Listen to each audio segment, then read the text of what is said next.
Meus queridos irmãos, estamos mais uma vez aqui em espírito, unidos para uma meditação breve na Palavra de Deus. Hoje, senti no meu coração falar a partir do livro do profeta Daniel. Quando nós vemos Daniel confessando o seu pecado e o pecado de sua nação, perguntamos: por que se confessa o pecado da nação? Porque nós somos responsáveis. Ele se sentiu responsável. Quando você vê alguns pontos no capítulo 9 do livro do profeta Daniel, ele diz: voltei o rosto ao Senhor Deus para o buscar, com oração e súplicas, com jejum, pano de saco e cinza. Orei ao Senhor meu Deus, confessei e disse: Senhor, Deus grande e temível, que guardas a aliança e a misericórdia para os que te amam e guardam os teus mandamentos. Temos pecado e cometido iniquidades, procedemos perversamente e fomos rebeldes, apartando-nos dos teus mandamentos e dos teus juízos. E não demos ouvidos aos teus servos, os profetas, que em teu nome falaram aos nossos reis, nossos príncipes e nossos pais, como também a todo o povo da terra. Ele confessa o pecado da nação, o pecado dos líderes, ele confessa a iniquidade, a rebeldia, o pecado, de modo geral. Ele diz ao Senhor: ó Senhor, no versículo 8, a nós pertence o corar de vergonha, aos nossos reis, aos nossos príncipes e aos nossos pais, porque temos pecado contra ti. Olha, nós não podemos ver um outro momento para chegarmos à meditação e ao arrependimento do que este. Estamos diante de um quadro em que somos ameaçados, não pelas autoridades, e Deus, muito menos, porque Deus a ninguém ameaça. Ele enviou a redenção. Mas nós estamos diante de uma ameaça invisível, de uma ameaça que ninguém sabe o tamanho, ultrapassou todos os limites da ciência e do conhecimento humano, mas nós estamos sujeitos a todo tipo de apreensão, todo tipo de preocupação. Mas nós lembramos que Jesus Cristo mandou que em seu nome fosse pregado arrependimento para o cancelamento dos pecados. Mas agora, será que está sendo pregado arrependimento? Quando João Batista começou a pregar, ele diz: arrependei-vos, porque está próximo o reino de Deus. Quando Jesus Cristo vem pregando: arrependei-vos, porque é chegado o reino de Deus. Quando o primeiro sermão de Pedro, no dia de Pentecostes, quando as pessoas perguntaram para ele a solução, ele disse: arrependei-vos. Por que será? Por que será que não se prega arrependimento? Se, segundo a palavra de Deus, saída pela boca de Jesus Cristo, o arrependimento é que cancela o pecado. Será que este planeta não está em pecado? Mas vamos trazer para a nossa nação. Será que o Brasil não está em pecado? Será que nós, os brasileiros, não temos ido muito longe na tolerância pela ofensa que temos feito a Deus? Vamos pegar um exemplo nosso como igreja. Jesus Cristo diz em Mateus 16, no versículo 16, eu edificarei a minha igreja, e as portas do inferno não prevalecerão contra ela. Nós vemos hoje uma igreja indiferente, uma igreja totalmente amoldada às coisas do mundo. Nós vemos uma noiva balofa em cima do muro, vergonhosa. Hoje, a doutrina santa deixada pelos apóstolos, nós a tornamos em descrédito. Deus operou no Antigo Testamento e no Novo Testamento, mas e agora? A tudo nós chamamos de loucura. Primeira coisa, nós como igreja toleramos amplamente a divisão, como se a divisão fosse alguma coisa espiritual. Ora, Paulo de Tarso, nas obras da carne, cita prostituição, impureza, lascívia, idolatria, inimizades, porfias, iras, discórdias, contendas, facções, dissensões. Mas nós toleramos. Aí, me permita lhe dizer, meu irmão, quem precisa do diabo? Quando nós somos adeptos de um comportamento em que nós podemos nos dividir e até muitas vezes odiar em nome da lealdade denominacional. Na maioria das vezes, em nome da lealdade ao momento que vivemos, a pós-modernidade, em que cada um pode pensar do jeito que for, porque acham que Deus nos libertou para sermos livres, mas uma coisa é ser livre e outra é ficar à deriva. Nós pensamos do jeito que queremos, como se a palavra de Deus tivesse ficado obsoleta. Eu quero lembrar os irmãos, a palavra de Deus é absoluta. Nós temos cultivado um espírito de religiosidade. Nós ensinamos que cristianismo significa evitar algumas coisas, como fumar e beber. Como resultado disso, nós podemos nos dar ao luxo de cometer aquilo que nós chamamos de pecadinhos. Por quê? Porque nós achamos que lá no Éden, Adão bebeu, Adão fumou, Adão dançou, Adão foi na boate, Adão dançou funk, por acaso? Não. Nós, às vezes, encorajamos o estrelato dentro da igreja, onde a estrela da igreja é a brilhante estrela da manhã, como ele diz em Apocalipse, eu sou a raiz e geração de Davi, brilhante estrela da manhã. Nós temos criado tantas estrelas que até têm se recusado a dar autógrafo. Outros, como toda estrela do mundo, se recusam a chegar perto dos irmãos, saem pela porta dos fundos por causa do seu estrelato.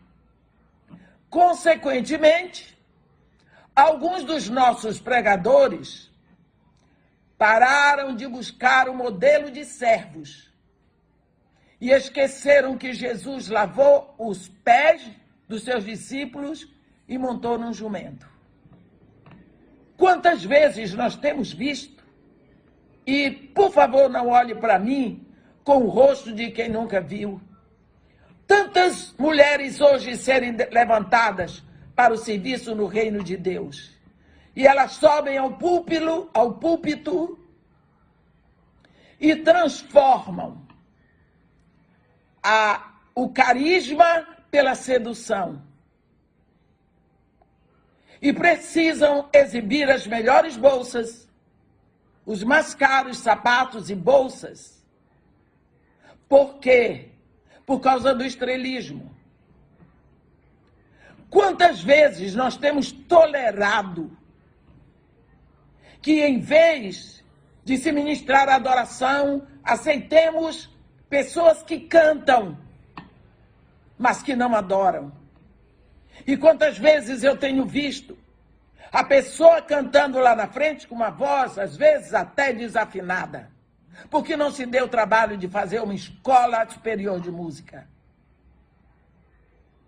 E a igreja fica calada ouvindo, porque a igreja não sabe cantar aquele canto. Nós estamos cultivando esse espírito de religiosidade. E nós estamos encorajando o estrelato. Quantas vezes nós temos equiparado dinheiro com sucesso? E com isso, nós achamos um excelente meio de teologizar ganância, em vez de usar a prosperidade que Deus nos deu para alimentar os pobres e alcançar os confins da terra com o Evangelho. Confundimos ganância, cobiça pelo dinheiro, com prosperidade.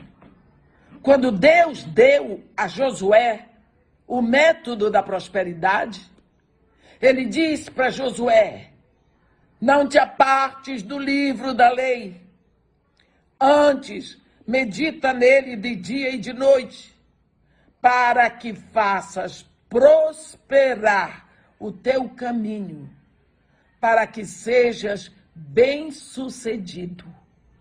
Então, porque Deus não mudou, Deus continua pensando que prosperidade e sucesso é exatamente o inverso do que nós temos pregado. A ganância tem sido tamanha. Por que será que dos 10 mandamentos, o 10º mandamento é contra a cobiça? Porque a cobiça é a aglomeração, a aglutinação de todos os pecados. Nós sabemos, a Bíblia diz em Provérbios, a sanguessuga tem 2 filhas, a saber, dá. Eles nunca se fartam. Eles sempre querem mais. E é tão fácil arrancar da igreja. É tão fácil arrancar da igreja que não aprendeu o que Jesus Cristo ensinou. Sede mansos como a pomba e sagazes como a serpente. Nós hoje nos escondemos nos templos e tornamos tudo muito mais irrelevante. Criticamos e nós desprezamos aqueles que usam rap para alcançar os jovens. Em vez de irmos, nós nos escondemos. Nos escondemos por causa do ar-condicionado. Nos escondemos no nosso conforto. Nos escondemos numa denominação de pessoas ricas. Nos escondemos num clube de elite. E chamamos isso de igreja? Será que foi mesmo para isso que Jesus Cristo nos redimiu? Temos ensinado as pessoas a escaparem e se esconderem. Em vez de nos ocuparmos até que Ele venha, até que Ele nos arrebate, preferimos ser astronautas, preferimos fugir. Estamos como aqueles apóstolos que, quando viram Jesus, será sendo elevado aos céus? Ficaram olhando para as nuvens. Foi preciso que viesse um anjo para dizer para eles: varões galileus, por que estás aí a contemplar as nuvens? Este mesmo Jesus que dentre vós foi tirado, voltará do modo como o viste subir. Aqueles homens desceram. Aqueles homens foram trabalhar até o dia de saírem aqui dessa terra. Lemos novelas, vemos filmes sobre arrebatamento, em vez de orarmos por aqueles que neste momento sofrem martírio, porque nós não temos a fé deles. Por que não estamos enfrentando dores pelo nome de Jesus? Muito fácil será criticarmos. Muito fácil será agora corrermos e pedir a Deus misericórdia.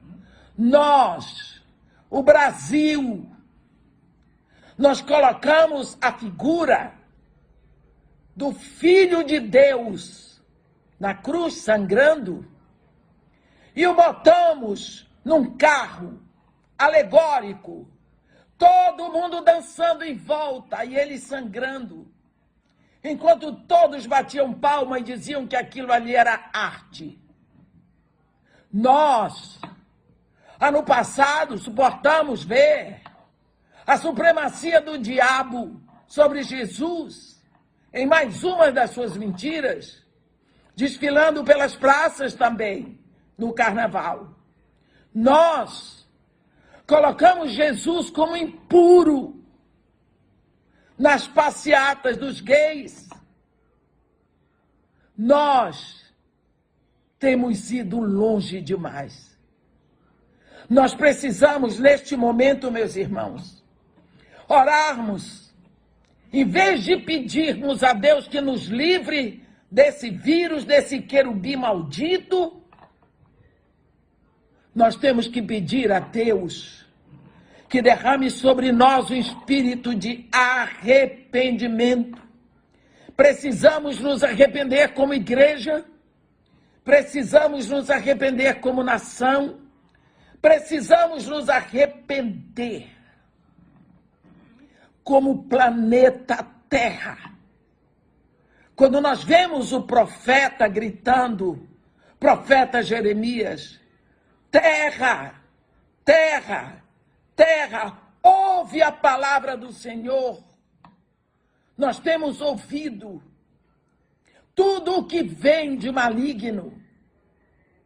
Mas Jesus Cristo 7 vezes repetiu: quem tem ouvidos, ouça o que o Espírito diz às igrejas. E o que é que o Espírito está dizendo? Senão o que Jesus Cristo mandou que se pregasse: arrependimento para o cancelamento dos pecados. Meus irmãos, é tempo de buscarmos a Deus.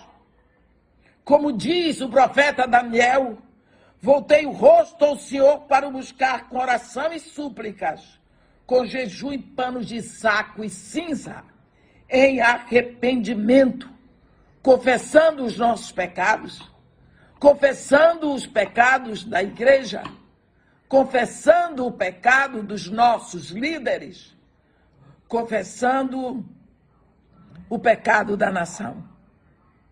E que Deus, na sua infinita misericórdia, nos ouça e atenda o clamor pelo sangue derramado de seu Filho.